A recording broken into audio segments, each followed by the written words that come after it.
আশেক উম্মতের দল, আজকে মুসলমানের ঘরে জন্ম নিয়েছো, পায়ে ধরে ধরে সব আলেম ওলামারা বুঝায় রে বাবা, আমিও মুসলমান তুমিও মুসলমান, আমার আল্লাহ তোমার আল্লাহ এক, তোমার আমার নবী এক, কাবা এক, ধর্ম এক, কোরআন এক। তোমারে পায়ে ধইরা কেন বুঝানো লাগবে?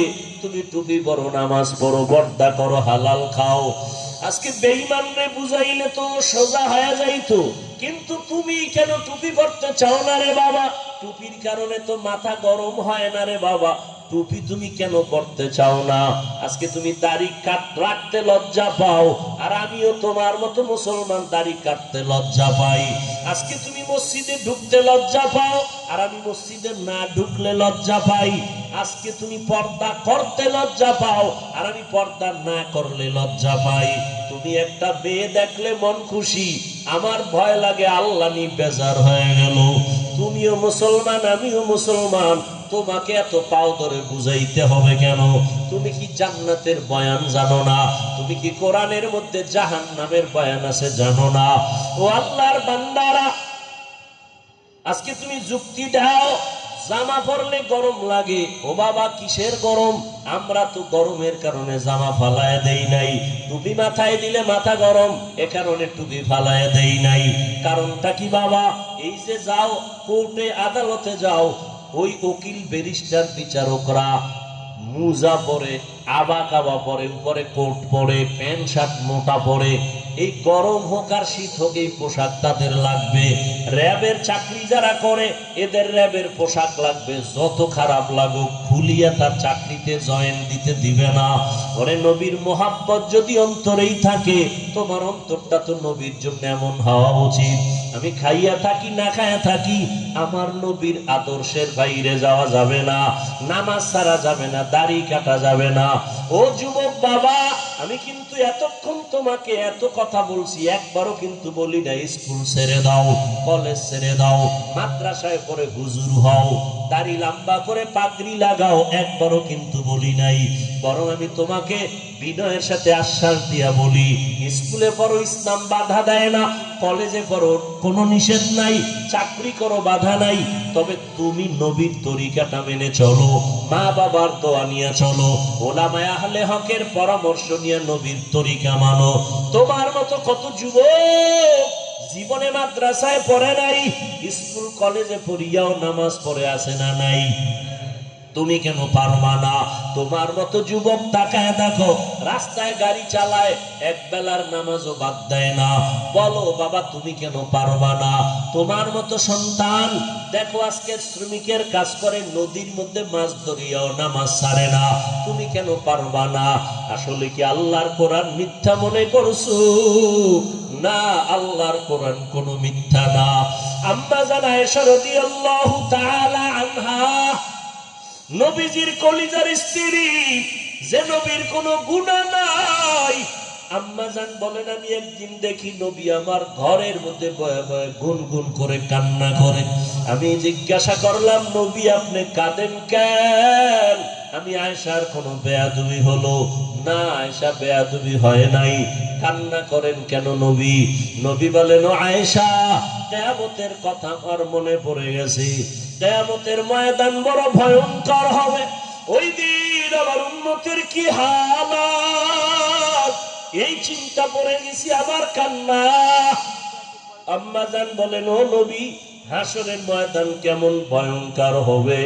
নবী বলেন, ও আয়েশা, হাসরের ময়দানে সব নারী পুরুষ উলঙ্গ দাঁড়াবে, সূর্য মাথার কাছে চলে আসবে, জমিনটা সূর্যের গরমে তামা হয়ে যাবে, অন্যদিকে জাহান্নামের আওয়াজ আর গরম হাওয়া, আর একদিকে আমার আল্লাহ পাকের রাগান্বিত আওয়াজ, লিমানিল মুলকুল ইয়াউম লিল্লাহিল ওয়াহিদিল কাহ্হার। আমার আল্লাহ এত রাগান্বিত আওয়াজ দিয়ে কথা বলবেন, কুদরতি আওয়াজে হাসরের ময়দানটা থরথর করে কেঁপে উঠবে। নবীদের কোনো গুনাহ নাই। ও আয়েশা, সেই নবীরা পর্যন্ত হঠাৎ তারা পাগলের মতো কান্না শুরু করবেন, উম্মতেরাও পাগলের মতো দৌড়াবে। কার কাছে গেলে একটু সুপারিশ পাওয়া যায়? আদম নবীর কাছে চলে যাবে। আদম নবী বলবেন, আমার চিন্তা আমি বিভোর, আমি কিছুই করতে পারবো না। ইব্রাহিম নবীর কাছে চলে যাবেন, তিনিও এক কথা বলে ফিরায় কান্না শুরু করবেন। মুসা নবীর কাছে গেল, এই কথা ফিরায় দিয়ে কান্না শুরু করবেন। ইব্রাহিম নবীও কান্না করবেন। আম্মা জান আয়েশা বলেন, নবী তারপরে উম্মতের কি হালাত হবে? রহমতের নবী বলেন, আয়েশা, উম্মতেরা ঘুরতে ঘুরতে সর্বশেষ আমাকে তালাশ করা শুরু করবে। নবী আপনাকে কোথায় পাবে? খুঁজতে খুঁজতে দেখবে আমি মাকামে মাহমুদ, আমার মাওলা পাকের কুদরতি কদমের কাছে আমি সেজদায় পড়ে কান্না করতে থাকবো। অন্য নবী মুসা নবী কাঁদবেন, আল্লাহ আমাকে বাঁচাও। উম্মতের চিন্তা অন্তরে নাই। আদম নবী উম্মতের কথা ভুলিয়া নিজের চিন্তায় কাঁদবেন। কিন্তু আমি মুহাম্মদ যতবার আল্লাহর কাছে কান্না করব, একবারও বলবো না আল্লাহ আমাকে বাঁচাও। আমি আল্লাহর আদালতে যতবার কাঁদবো আর বারবার বলবো, আল্লাহ আমার উম্মতের বাঁচাও, আমার উম্মতের বাঁচাও। এই জাহান্নামের আগুনের গরম আমার উম্মত সহ্য করতে পারবে না। জাহান্নামের আগুনের গরম, সূর্যের গরম আমার উম্মত সইতে পারবে না। আম্মা জান আয়েশা বলেন, তারপরে কি হবে? ও পর্দার আড়ালের মা বোনেরা, কয়দিন দুনিয়াতে বাঁচবারে মা? এমন একটা দিন নাই মায়ের মরণ নাই, যুবকের মরণ নাই, বুড়ার মরণ নাই রে মা। আল্লাহ এত মর্যাদা আপনাদের দান করেছেন। আপনারা নবীদের মা, আলেমদের মা, আম্মা জান আয়েশা রাদিয়াল্লাহু আনহার মতো মা, খাদিজা রাদিয়াল্লাহু আনহার মতো মা, ইসমাঈল নবীর মা হাজরা আলাইহা সালামের মতো মা, আপনাদের এত মর্যাদা। আপনারা ঈসা নবীর মা মারিয়াম আলাইহা সালামের মতো দামি নারী।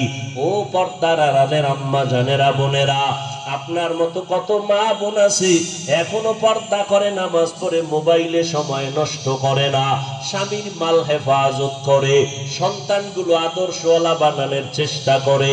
আপনি কেন পারবেন না? আম্মা জান আয়েশা বলেন, নবী তারপরে কি হবে? আল্লাহর নবী বলেন, আয়েশা আমার কান্না দেইখা আল্লাহ বলবেন, নবী আপনি মাথা উঁচু করেন, কান্না করবেন না, আমি আপনার কান্না বরদাস্ত করতে পারি না। আপনি কি চান? আমার উম্মত জান্নাতে নিতে চাই। আল্লাহ পাকের নবী একথা বলা মাত্র আল্লাহ বলবেন, আপনি আপনার উম্মত গুলো ধরে ধরে বাছাই করে আপনি আপনার জান্নাতের দিকে নিয়ে যান। নবী বলেন, তখন আমি আনন্দে আমার উম্মত গুলো আমি বাছাই করে নেওয়া শুরু করব, হাউজে কাউসারের পাশে নিয়ে লাইনে দাঁড় করাবো। আম্মা জান আয়েশা বলেন, ইয়া রাসূলুল্লাহ, মুসা নবীর উম্মত, ঈসা নবীর উম্মত, আদম নবীর উম্মত, ইব্রাহিম নবীর উম্মত, কোটি কোটি কোটি কোটি মানুষের ভিতরে আপনার উম্মত কারা আপনি কেমন করে চিনবেন? মায়ার নবী বলেন, আয়েশা আমার যে উম্মত গুলো দুনিয়াতে যারা 5 বেলা ওযু বানাইয়া নামাজ আদায় করত, কিয়ামতের দিন ওযুর জায়গাগুলো হাসরের ময়দানে নূরের আলোতে চমকাইতে থাকবে। আমি দেখে দেখে আমার উম্মত গুলো হাউজে কাউসারের কিনারায় লাইনে দাঁড় করাইয়া আমি নিজে হাত দিয়া কাউসারের পানি আমার উম্মতের পান করাবো। আমার উম্মতের আমার হাতের পানি পান করিয়া কলিজা ঠান্ডা করবে, এরপরে জান্নাতে নিব। তবে আয়েশা এখানেও সতর্কবাণী, কিছু দূর উম্মত পানি পান করানোর পরে হঠাৎ দেখবো পর্দা মাঝখানে, উম্মত আমার পেছনে আছি। ফেরেশতাকে বলবো, ফেরেশতারা আমার উম্মত এখনো লাইনে দাঁড়ানো, পর্দা দিলে কেন? ফেরেশতারা তখন বলবেন, ইয়া রাসূলুল্লাহ, এই উম্মত গুলো আপনার দুশমন, এরা আপনার আসল উম্মত না।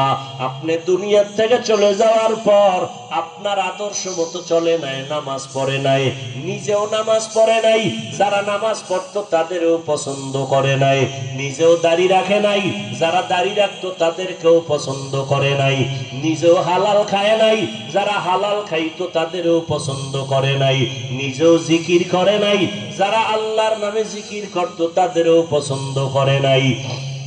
আম্মা জানকে নবী বলেন, এগুলো শোনার পরে আমি নবী রাগান্বিত ভাব নিয়া এই দুশমন উম্মত গুলোকে বলবো, সোহকান সোহকা, তোমরা আমার থেকে দূর হইয়া যাও। লিমান গাইয়ারা মিন বাদি, আমার পরে যারা দিনকে পরিবর্তন করে ফেলেছো, আমার সুন্নত জবাই করেছো, আল্লাহ পাক রব্বুল আলামিনের গায়বী আওয়াজ হবে, ওই দুশমন গুলোর জাহান্নামের হ্যান্ডকাপ লাগাইয়া ধর, জাহান্নামের দিকে নিয়ে যাও।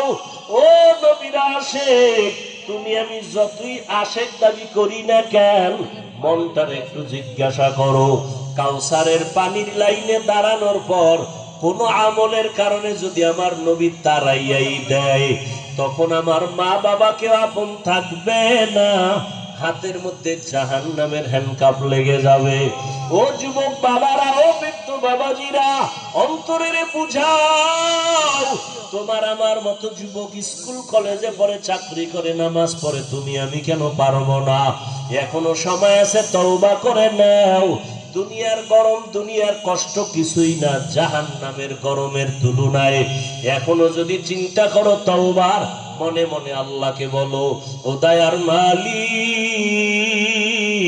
এই ময়দানে মনে হয় আমার মতো গুনাহগার কেউ নাই, শয়তানের ধোকায় পড়ে গুনাহ করেছি, গুনার কারণে হাত না পাক, চোখ না পাক, জিহ্বা না পাক, অন্তর না পাক। ও আল্লাহ, কত নামাজ ছাড়লাম, কত দাড়ি কাটলাম, বেপরদায় চললাম, আজকে থেকে তোমার জাহান্নামের ভয়, কবরের আযাবের ভয় অন্তরে জমা করিয়া তওবার নিয়ত করলাম। হায়াতের মালিক তুমি, রিজিকের মালিক তুমি, সম্মানের মালিক তুমি। আর নামাজ ছাড়বো না, দাড়ি কাটবো না, বেপরদায় চলবো না, মা বাবাকে কষ্ট দিব না, নবীজির তরিকার বাহিরে চলবো না, ওলামায়ে কেরামের পরামর্শ নিয়ে, মা বাবার দোয়া নিয়ে চলবো। তওবা করার মতো যদি নিয়ত করতে পারো, আল্লাহ মুহূর্তে তোমার জীবনের গুনাহ মাফ করবে। তবে সবার কপালে তওবা নসিব হবে না।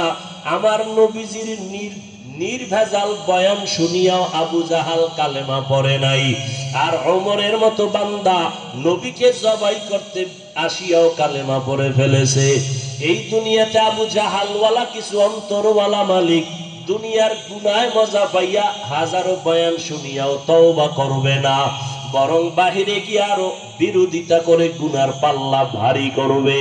আর একদল ওমরের মতো মেজাজওয়ালা ময়দানে আসার পরে মরণের কথা যখন স্মরণ হয়ে গেছে, অন্তর নরম হয়ে গেছে, কান্না করছে গোপনে, ও আল্লাহ, গুনাহ তো কম করি নাই, আজকে থেকে আর করব না, দয়া করে তুমি মাফ করে দাও। ওমরের মেজাজ নিয়ে যদি তওবা করতে পারো রে বাবা, মনে মনে কাউকে শুনানোর দরকার নাই, আল্লাহকে বলতে থাকো, আল্লাহ আজকে থেকে তওবা করে নিলাম, আর নামাজ ছাড়বো না, বেপরদায় চলবো না, দাড়ি কাটবো না, মা বাবার সাথে বেয়াদবি করবো না, ওলামায়ে কেরামের পরামর্শ নিয়ে নবীর তরিকায় চলবো। যদি তওবার নিয়ত কারো হয়, দুটো হাত আমার আল্লাহকে দেখায় দাও। আয় আল্লাহ, হাতগুলো কবুল করে নেন, তওবা কবুল করে নেন, তওবার উপরে মজবুত হইয়া চলার মতো তৌফিক দান করেন, আমিন। আলহামদুলিল্লাহি রাব্বিল আলামিন, ওয়াসসালাতু ওয়াসসালামু আলা সাইয়্যিদিল আমবিয়াই ওয়াল মুরসালিন ওয়া আলা আলিহি ওয়া আসহাবিহি আজমাইন। ইয়া আরহামার রাহিমিন, ইয়া আরহামার রাহিমিন, ইয়া আরহামার রাহিমিন। রব্বিরহামহুমা কামা রব্বায়ানি সগীরা। আল্লাহুম্মা ইন্নাকা আফুউন